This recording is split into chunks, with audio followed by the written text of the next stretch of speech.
राधे राधे भक्तों, अपने जीवन में हम जिन्हें अपना मानते हैं वो हमें उनसे ही सबसे ज्यादा दुख क्यों मिलता है। आज के सत्संग को ध्यान से पूरा सुनो और समझो।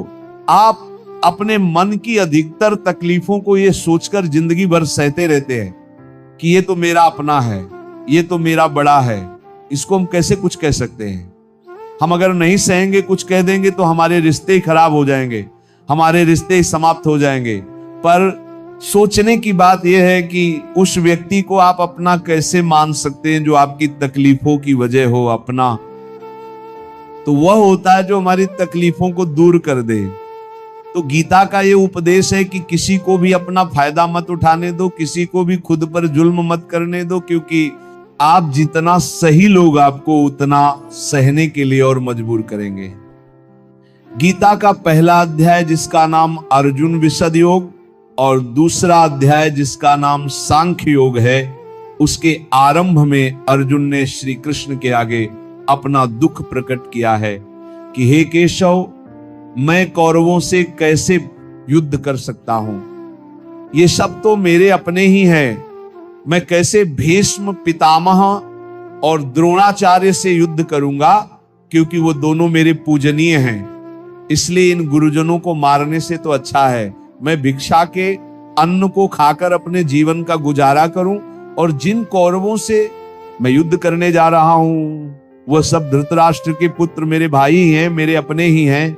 इन सबको मारने से अच्छा है कि मैं सन्यासी बन जाऊं।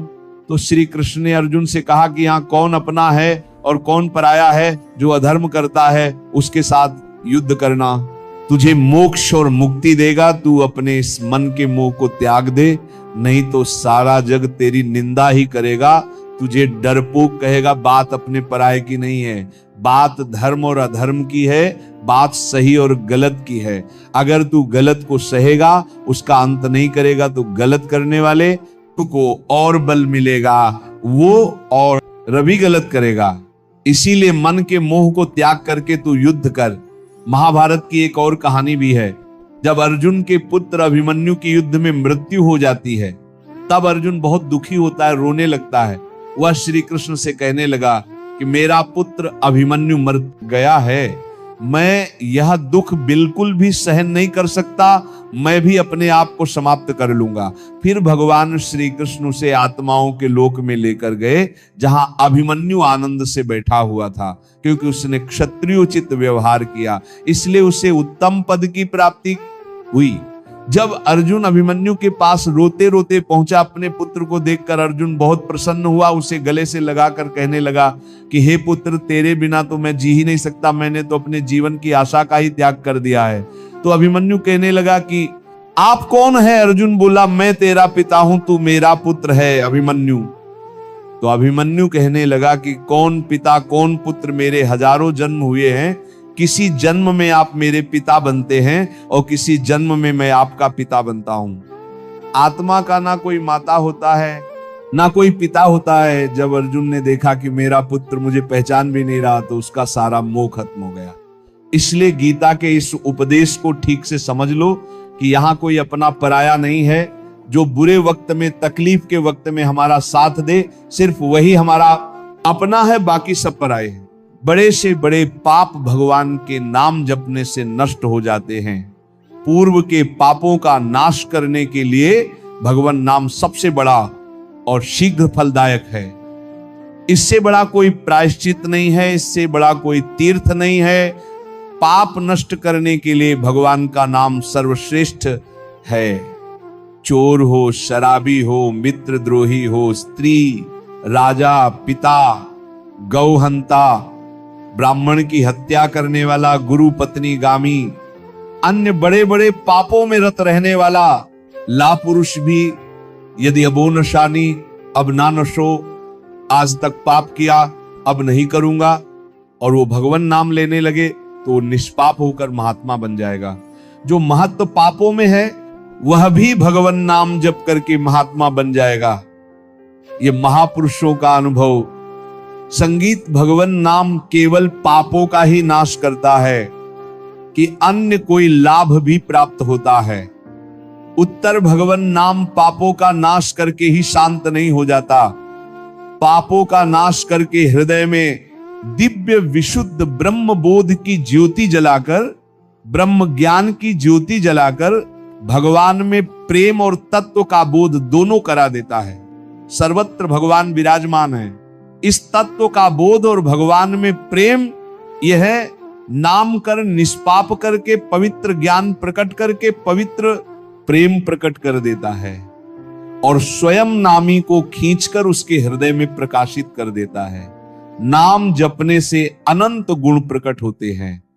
देवी संपदा के कहां तक वर्णन करें तो निरंतर दिन रात भजन हो सके ऐसा कोई उपाय बताइए। उत्तर, इसके लिए आपको नियम लेना होगा, आपको प्रयत्न करना होगा कि नाम छूटने ना पावे। कुछ देर एकांत में बैठकर अभ्यास कीजिए। कम से कम 2 घंटे, 24 घंटे में 2 घंटे एकदम एकांत शांत और एक ही मंत्र चलना चाहिए। 2 घंटे। ये देखो इसकी बदमाशी मन की उस समय पकड़ो, कितना ये चंचल है, कितना बलवान है, कितना बदमाश है। 2 घंटे 24 घंटे में नियम निकालो। चाहे 1-1 घंटे करके निकालो, चाहे आधा-आधा घंटे करके निकालो, चाहे इकट्ठे 2 घंटे निकालो। 2 घंटे ऐसा समय निकालो जिसमें केवल मंत्र चल रहा हो या नाम चल रहा हो। एक नाम पकड़ लिया, अब 2 घंटे नहीं छूटना, वही चलेगा। यदि 2 घंटे एकांत में बैठकर लगातार भजन करोगे तो शेष 22 घंटे चलाने की सामर्थ्य प्राप्त हो जाएगी।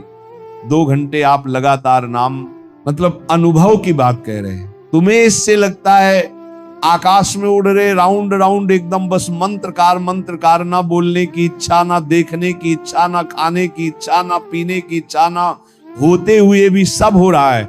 और वो भी यदि 2 घंटे एकांत लगातार नाम जप किया जाए तो 22 घंटे जपने का हमको पावर मिल जाएगा। 2 घंटे का अब हमको महत्व बुद्धि रखनी है। नाम में हरिवंश के नाम अंतर परे, लाभ हरिवंश उच्चत वाणी। हमें रुपया लाभ नहीं, भोजन लाभ नहीं, जीवन लाभ नहीं, जीना लाभ नहीं, नाम जप लाभ है। नाम जब छूटा तो हमारी सबसे बड़ी हानि हो गई। जब ऐसे महत्व बुद्धि रखोगे तब निरंतर नाम जप चलेगा। निरंतर दिन रात भजन हो सके उसके लिए आपको प्रयत्न करना पड़ेगा।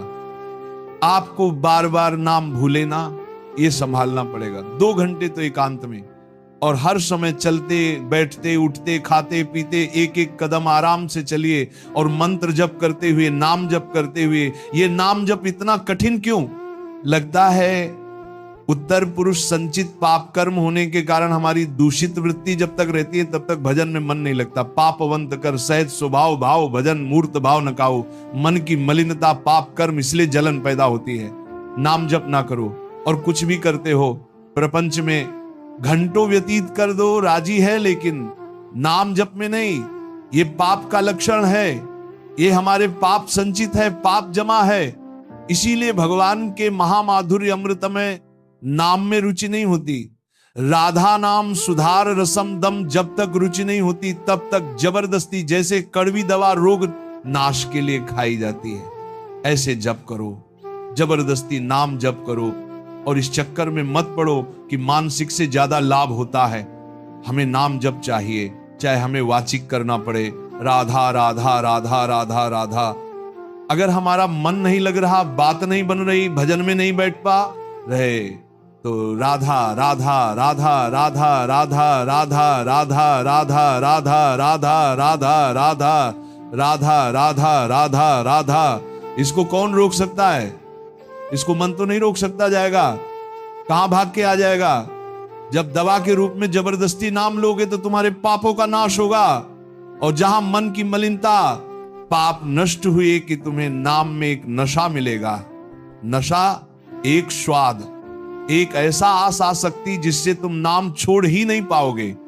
वृंदावन में तो बहुत जल्दी स्थिति आ जाएगी, क्योंकि महामहिम भगवान का परम पावन धाम है और यहां की महिमा यहां फिरे स्वार्थ। आपने तो भजन गए फिरे बा, यहां तो स्वयं भजन साधक को पकड़ता है। थोड़ा साधक प्रयास करे तो भजन पकड़ लेगा, साधक को निरंतर भजन चलेगा। और क्या क्या सहायक हो सकता है नाम निरंतर जप करने के लिए? पहला नाम प्रेमी संतों का संग। ध्रुवदास जी ने भी कहा है, भजन न होई संग बिनु, और भजन बिना नहीं प्रेम छिनु, भजन न छाड़िए धरिए ये ध्रुव नेम। बिना भगवत भजन करने वाले संतों के संग के निरंतर भजन करने की रुचि हो ही नहीं सकती।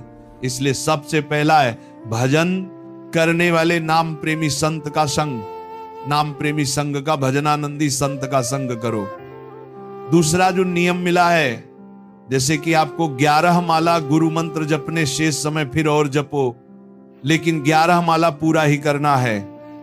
जो नियम जप का है वह किसी भी तरह टूटना नहीं चाहिए, वह पूरा ही होना चाहिए। तीसरा, जब तुम्हारे सामने कोई भोग आवे तो वैराग्य बुद्धि से देखो कि नाम से बढ़कर भोग नहीं है।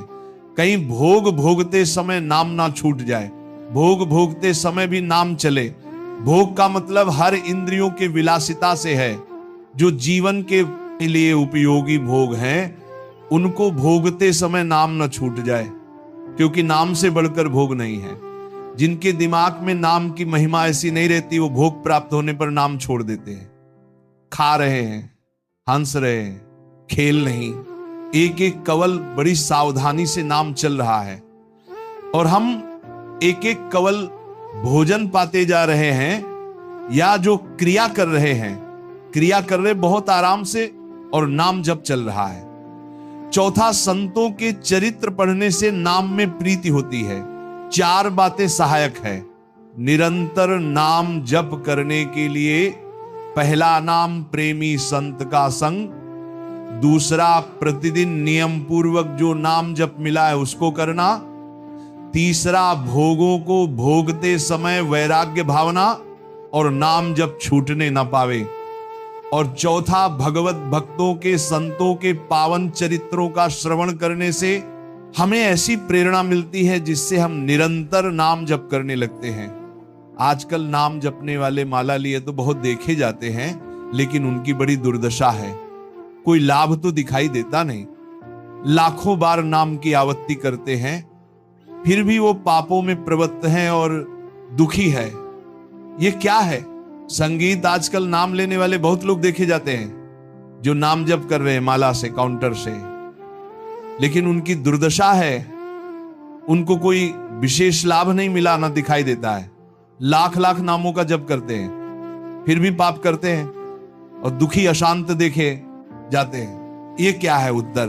पहली बात तो ये नाटक है कि लाख बार वो नाम जप करते हैं, नाटक है, बिल्कुल सत्य नहीं है। अगर सत्य में लाख बार नाम जप करें तो उसका प्रभाव पड़ेगा, चाहे भाव से चले चाहे कुभाव से। भाव कुभाव अन खा लहू नाम जपत मंगल, वो फालतू में ड्रामा प्रस्तुत करते हैं कि मैं लाख नाम जप करता हूं, नहीं जप करते। अब माला चल रही हो, बातचीत हो रही है, तो कौन जप कर रहा है? जप कौन कर रहा है? ये ड्रामेबाजी ही तो है। तुम्हारा बातचीत भी चल रहा है, 2 लोग चल रहे हैं, हंसते हुए बात भी चल रहे हो, माला भी चल रही, तो माला किसकी चल रही? तुम बात कैसे कर रहे हो? तो ये ड्रामेबाजी वाला ना, जो लाख नाम जप की बात है, भाई जी कहते हैं मैं नहीं मानता ऐसी बात। वो लाख नाम जप करते हैं, उनकी दुर्दशा है? नहीं, वह नाटक करते हैं, लाख नाम जप नहीं करते हैं। वह धोखा दे रहे हैं अपने आप को और दूसरों को कि मैं लाख नाम जप कर रहा हूं। दूसरा कारण कि उनकी नाम में रुचि नहीं है, नाम में प्रीति नहीं है, नाम में महत्व बुद्धि नहीं है।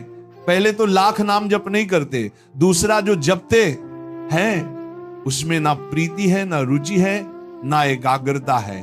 तीसरी, वो नाम को ऐसे बहुत सस्ते में ले समझते हैं, बहुत हल्के में लेते हैं, उनको नाम के महत्व का पता नहीं है।